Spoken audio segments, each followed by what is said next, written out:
Nakabenta ki khobor ke baman kasngi subscribe yo Antor News.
NDP kawin melon dialog ladaim ya imlang ladayap yap lang mengata ini lay kiwe ngaiting bagi orang ladaim imanga ladayap yap mapi tekam kata ngatrai kabam judai begini le tenang dah mau pika parti jongin ka NDP kawin nadu kiba hapok ka grassroots nadu kiba don hasno hadu mangi kiba don ka state haduk mangi kebadon hapok kan national level ngiyalong kawe bat ngiya terkan kat namang ikwa ban syakri ya kari ya kajait benriu bat kam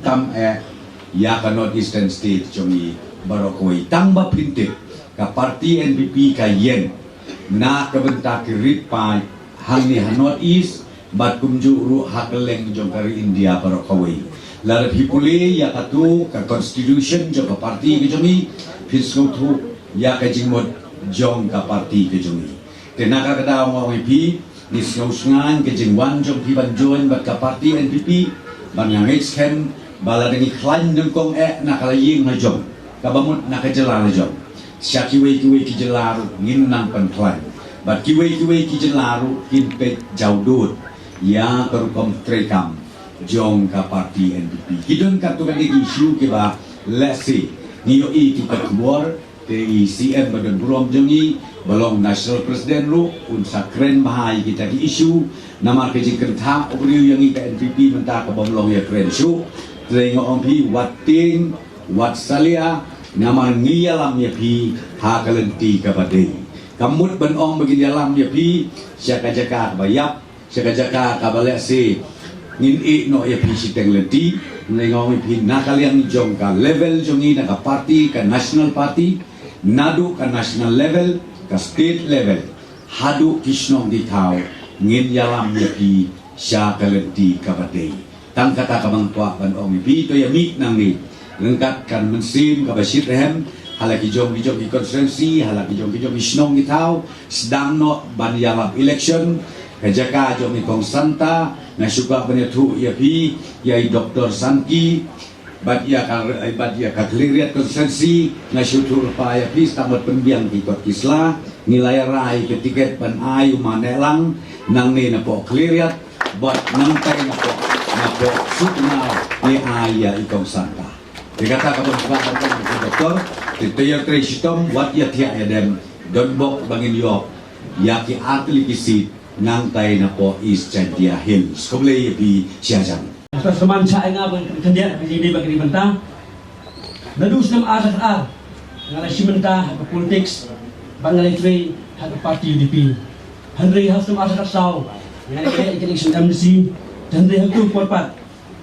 naslim bak ngalim tang prabu yudli di votes tandai nadu pangalan la ada migration of the Masa Sau mga rekat bat lima duel bersam bat welcome khar hak do por don anu ki MC jong UDP tu jamang ti election district andre hantang dekat tu di por ini no dekat parti UDP dari perosan senam ditang mengilangon ki betri ki betri ba dari parti UDP election district andre dan ba sinte Kristom jong ni alu kerang ba ala balong bahwa ada kanyu beliau penpeni yang kandidat jong UDP parti perosan hadu pun job padlong minister hadu mentah Henry hasil ada kendai piang ngailek biang election MC pada job dan belum nakan ke parti UDP Henry kedau pelong ni na dengan minok parti UDP yang depor kalong ba omde bengadon dau bat tenu ke parti ni omde bengadon kedau berpersak ke parti UDP dan ni parti MLA Bimi Khmat di konstituensi Kebangadon Henry hadir dengan bisatnya yang kejilong jiman jongka sahima akan dijelang jong nia iba ditangkan ke parti National People's Party kebanun tanle ikam tiba parti kena banle ala barong pada mi pai kendiat haji de bak ni sama long ditang ke parti MP tadi border dispute bak kum ta terter kini kedau pelong dengan engkong dengan JD parti UDP negmentang bani tuirengkat bak ni ke parti National People's Party nadu untas ni lasai balas ngir kumju bahwa ngam lakan den bangat iba hangte ya pot district Kebangadon Eastern Dayos wala da MVP kam dan MLA watang weru dengan iba ikam ke bagai MVP kan le kalong ke betul sibun yo i ki development kam tam po konstitusi jangan ikam ke bagai MVP lembag itu sidom jong sar kondat belum shifting star jong ni kum juru sa person tujuan belum PWD minister dia sibuk dijeram nagam ta kitan no dong kicongi